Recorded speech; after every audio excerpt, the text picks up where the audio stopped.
Halo, nama saya Briana. Saya Ian. Saya Timothy. Saya Rizka.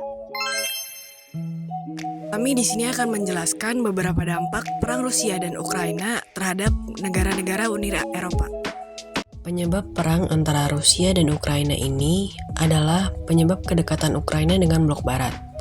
Keinginan Ukraina bergabung dengan NATO dan Rusia dan Ukraina memiliki perbedaan interpretasi soal perjanjian Minsk.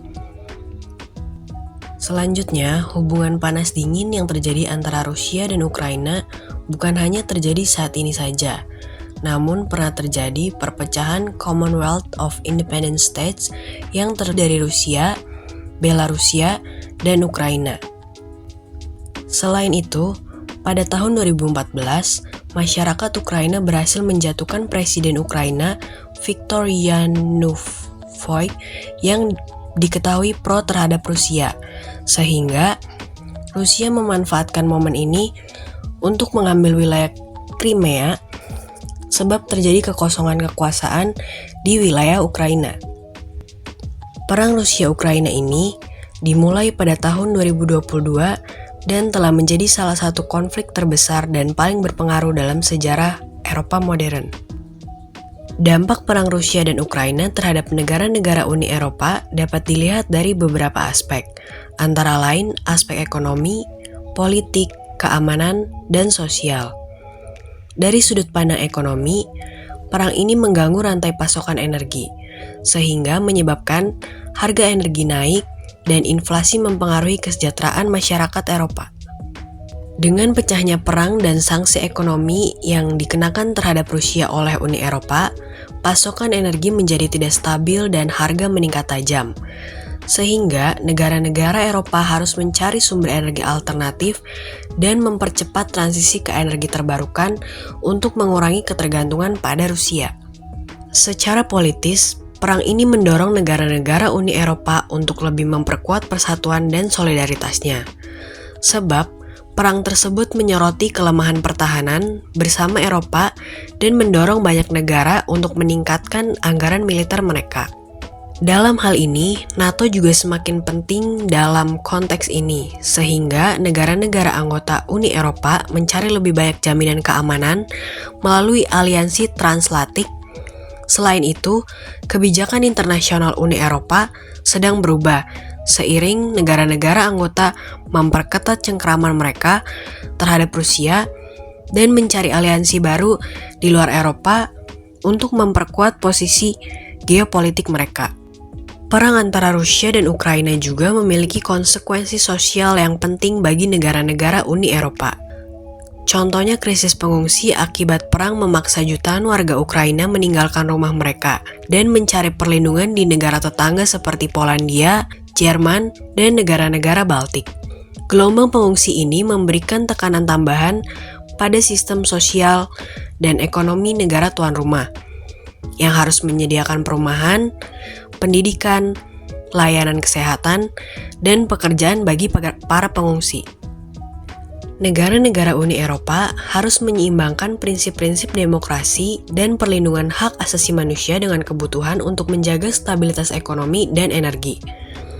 Oleh karena itu, perang antara Rusia dan Ukraina telah membawa tantangan dan dampak yang kompleks bagi negara-negara Uni Eropa, yang memerlukan respon yang terkoordinasi dan berkelanjutan untuk menjaga stabilitas dan kesejahteraan kawasannya.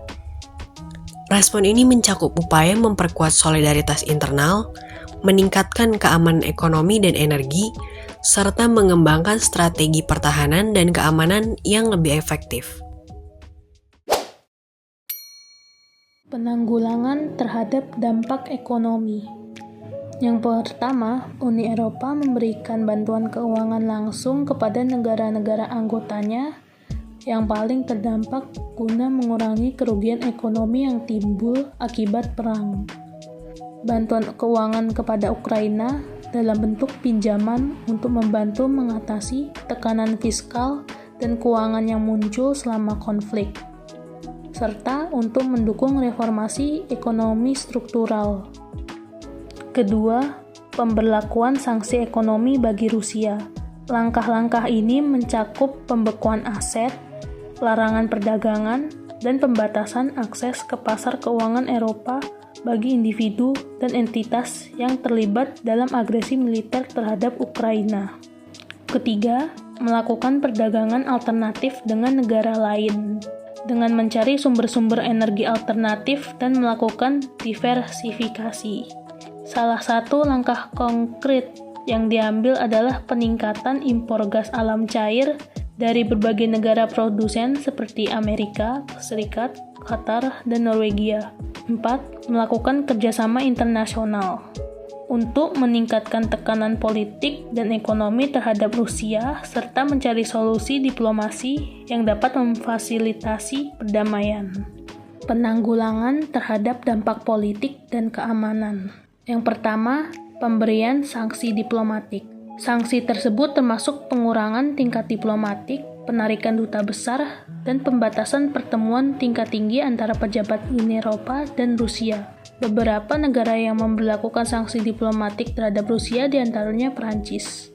Yang kedua, diplomasi multilateral, yakni upaya Uni Eropa untuk mencari solusi damai atas konflik di Ukraina. Yang ketiga, dukungan terhadap kedaulatan Ukraina, yaitu tindakan Uni Eropa untuk secara konsisten mengutuk pelanggaran terhadap kedaulatan Ukraina oleh Rusia dan mendukung integritas teritorial Ukraina. Yang keempat, solidaritas keamanan. Penguatan kerjasama tersebut dapat mencakup meningkatkan kerjasama dalam bidang intelijen, keamanan perbatasan, dan pertahanan. Selanjutnya, penanggulangan terhadap dampak sosial. Yang pertama, bantuan kemanusiaan. Bantuan ini mencakup penyediaan tempat tinggal sementara, makanan, air bersih, layanan kesehatan, dan pendidikan bagi anak-anak pengungsi. Sekian video dari kelompok kami. Terima kasih. Bye-bye.